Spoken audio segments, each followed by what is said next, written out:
Donc, on est très content de vous voir ce soir pour un retour d'expérience. Ça va se dérouler de la manière suivante. Frédéric et Barbara, je vais les interviewer. Ils vont nous présenter un cas. Et puis ensuite, il y aura un temps de questions-réponses. Donc, le cas qui nous réunit ce soir, c'est un diagnostic partagé qui a été réalisé par Barbara et Frédéric autour d'une question d'organisation dans un fonds d'investissement. Et dans un premier temps, on va décrire le cas complet, l'intention générale des commanditaires, et puis ensuite on se focalisera comment est-ce qu'a été animé un atelier en particulier. Et Barbara, est-ce que tu peux nous en dire un peu plus? Donc c'est un fonds d'investissement qui, d'une PME, est passé très très vite à une ETI, donc avec une pression très forte en termes de business et une forte croissance de ses effectifs. Je les ai connus en 2018, ils étaient 150 et maintenant genre, ils sont à plus de 600. Donc avec une problématique majeure qui est de la transformation digitale. En fait, ils doivent sécuriser la data et puis créer en permanence des applications nouvelles. L'équipe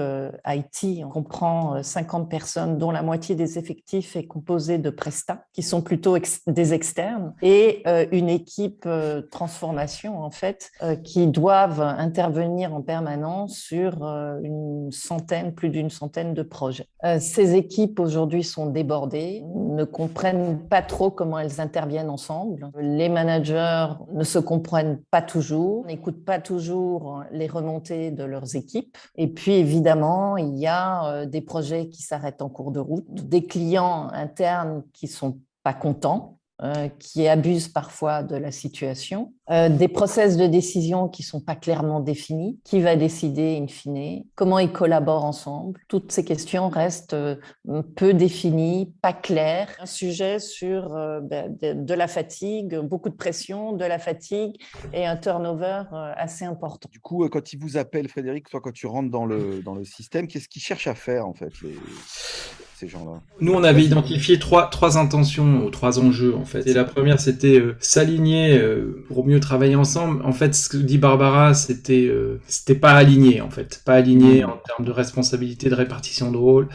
Et donc, ça perdait tous les BU. C'est l'ARH qui nous appelle. Et il y avait aussi, un de ces sujets, c'était aussi de stabiliser les équipes, parce que dans un contexte comme le leur, il y a beaucoup de gens qui partent, et plus que la moyenne du marché. Mais du coup, c'est quoi comme intention, ça? Comment on pourrait la définir, cette intention des RH? Alors nous, on l'avait décrite comme stabiliser en fait les équipes. Ouais. Globalement, on est sur comment réorganiser, globalement, mais après, on était un peu entre faire évoluer le fonctionnement et réorganiser, en fait. Et le dernier, c'était clarifier le pilotage. Donc là, on était plus au niveau de ce qu'on a appelé le noyau, qui comprenait donc le DG, la directrice de la transfo et le directeur IT. Et la DRH, bien sûr, oui. C'est un peu schématique, hein, mais le besoin de stabiliser les équipes, c'est plutôt d'en faire évoluer le fonctionnement.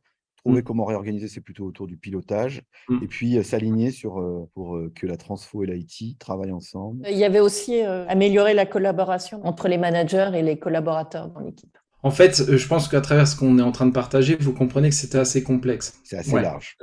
Et très très rapide et très peu de temps dispo. Nous, ce qu'on s'est donné comme objectif, c'était une décision clé pour que IT et Transfo travaillent mieux ensemble. Alors après, quand on dit ça, on sait qu'il n'y en aura pas qu'une. Il n'y avait qu'un seul objectif, du coup. Non, il y en avait un deuxième, qui était de repartir avec des pistes pour garder les talents. Qui décidait à la fin? La décision, c'est le DG. Qu'est-ce que vous pouvez nous dire sur la façon dont ça fonctionne dans cette... C'est extrêmement focus business, très peu de temps disponible. C'est lié, ça, ou c'est un deuxième point? Non, c'est lié. Focus business, et donc ça donne peu de temps, en fait. Il y a une pression qui est énorme, ils sont très directs. Il n'y a pas une grosse hiérarchie, hein. Il n'y a pas beaucoup de strates, donc ils se parlent, ils sont assez directs dans leur communication. Ils sont extrêmement pragmatiques. Donc, il faut être très concret. Ensuite, le dispositif, comment ça s'est passé? Dans le premier noyau, on a juste présenté la démarche globale, les grilles qu'on allait utiliser, mais sans leur faire vivre. Le noyau, vous vous rappelez, il y a la DRH, il y a le DG, il y a la directrice transfo, le directeur IT. Ensuite, on a fait les entretiens individuels. Et Donc avec Transfo, IT et C'est le ça. DG, évidemment. Ils ont pu s'exprimer assez librement. Ça durait plus ou moins longtemps suivant les personnes. Le DG, au bout de 20 minutes, c'était plié. Bam, bam, allez.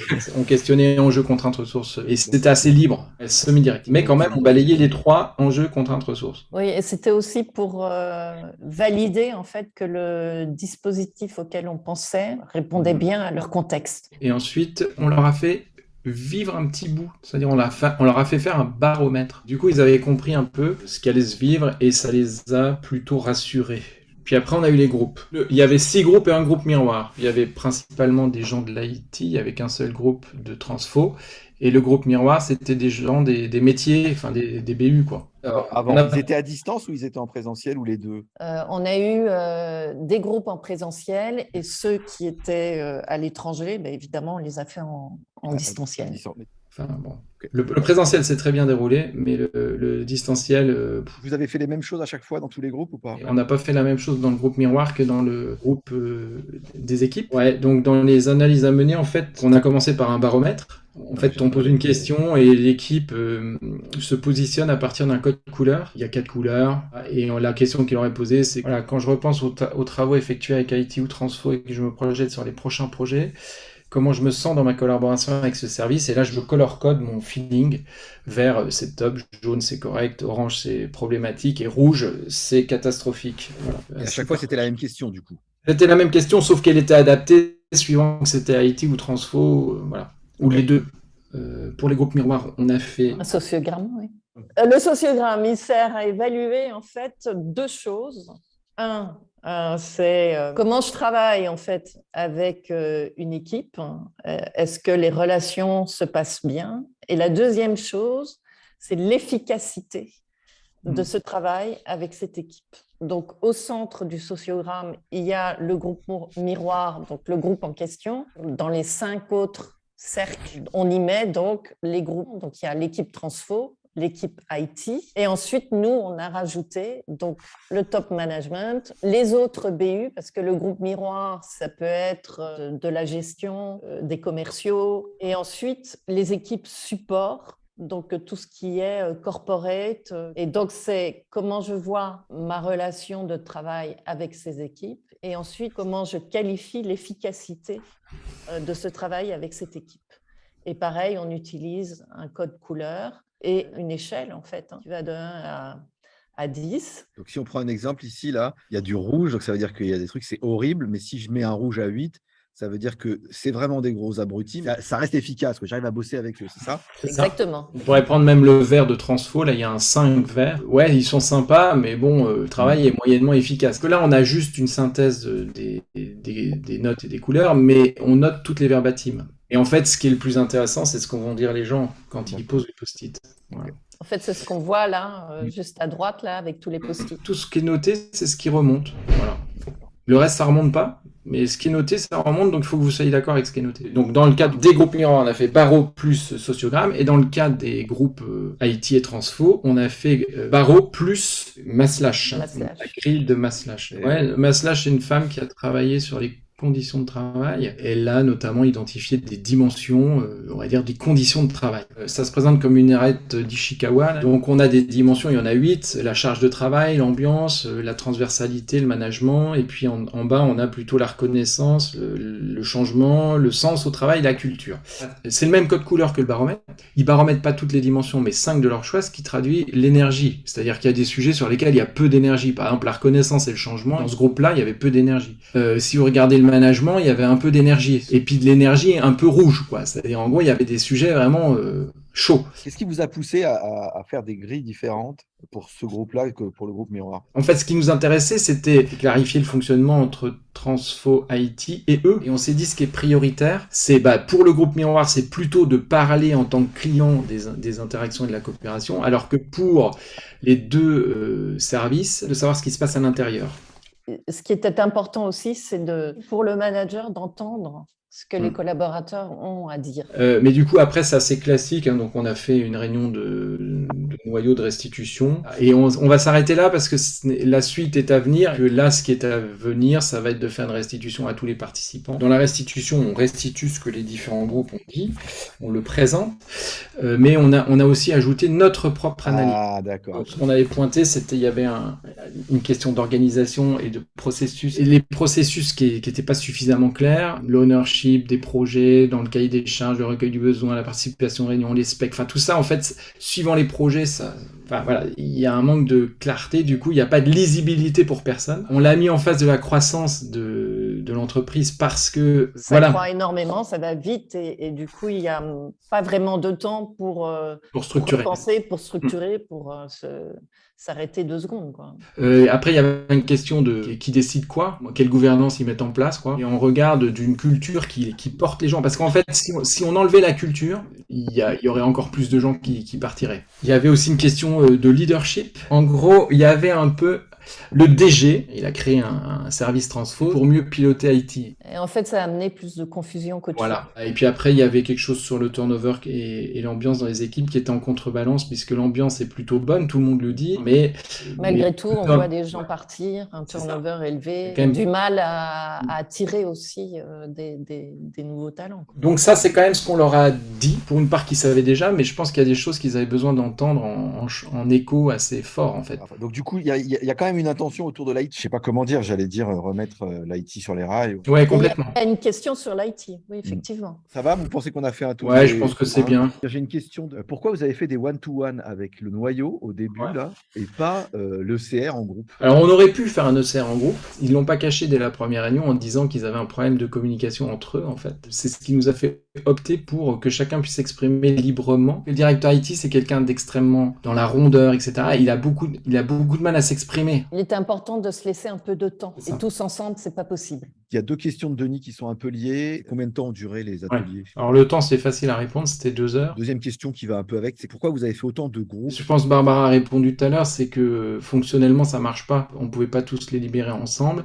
Et après, il y avait aussi une histoire de cohérence. On pouvait pas mettre des gens de transfo avec les gens de l'IT. Enfin, il y avait des niveaux hiérarchiques différents dans les groupes. On a préféré nous séparer externes et internes. On essaie d'interroger des populations homogènes, quoi. Et ensuite, j'ai une dernière question de la salle. Après, on prendra les questions au micro. Il n'y a pas eu de travail d'alignement après les interviews? Les interviews sont là et il n'y a pas eu de travail d'alignement des visions au niveau du noyau? Non, on n'a pas fait de travail d'alignement. Suite à la restitution qu'on a fait en noyau, eux, ils ont dit, il faut qu'on se parle cet été. Donc, ils ont pris leur agenda, ils ont posé une réunion où ils devaient se réaligner sur notamment les rôles de chacun, le qui décide quoi, etc. Entre eux sans nous. Denis demande, il n'y a pas eu de travaux de soutien et de suivi du noyau par la suite? On va les réécouter IT et Transfo. Ouais. Et ensuite, on refait une réunion noyau avant de faire la restitution. Quel est le rôle du groupe miroir? Quelle est sa composition? Pourquoi il y en a 2? Un groupe miroir, en général, le but, c'est d'avoir un regard extérieur sur la question qui est posée. Souvent, c'est un groupe client, utilisateur, tu vois. Nous, on veut aussi écouter les gens qui sont à côté. Donc, on les a choisis avec le noyau et nous, on voulait un représentant un peu de l'ensemble de leurs clients internes. Pourquoi 2 groupes miroirs? Parce qu'il y en a un qu'on a fait en anglais et un en français. Mais ce qui était aussi important pour eux et pour le manager, c'est d'entendre, avoir un feedback de leurs clients. Une question d'Emmanuel qui était de dire, mais au fond, le DG, il a décidé de quoi? Ça ne répond pas à la question, mais le DG est très content parce que enfin, il trouve un endroit où on va se dire les choses. Bah, le DG, il a pris une décision, de dire on se réunit pour se recaler. Il y a un nœud ici, là, et c'est plutôt entre DG et IT, quoi. Si on va au bout, c'est ça. Je voulais savoir, avec le recul, si la mission devait être faite aujourd'hui, vous auriez la même approche? Moi, j'ai l'impression que ce qu'on a fait a fonctionné. Par contre, il y a un truc, si c'était possible de le faire différemment, il y a eu trop de temps, d'espace. Peut-être mettre plus de drive pour dire non, attendez, on va traiter le sujet à chaud, mettre moins de distance, parce que là, on repart un peu roue carrée dans une côte avec une 2 chevaux, quoi. Et moi, c'est la dernière réunion qu'on a eue justement avant le départ en vacances. Il y a eu donc le directeur de l'IT qui n'était pas en présentiel, qui était à distance. Le feedback est super compliqué et quand on l'a à distance et les autres sont en présentiel, C'est compliqué à gérer. Sur les Bien sûr. outils, alors les outils fonctionnent, ils sont Mhm. très efficaces. Et ce qui est génial, c'est qu'ils mettent en sécurité les personnes et du coup, elles s'expriment. Merci beaucoup d'être venu. On est hyper content qu'il y ait du monde, que ça intéresse des gens, parce qu'on adore notre boulot, on aime bien le partager.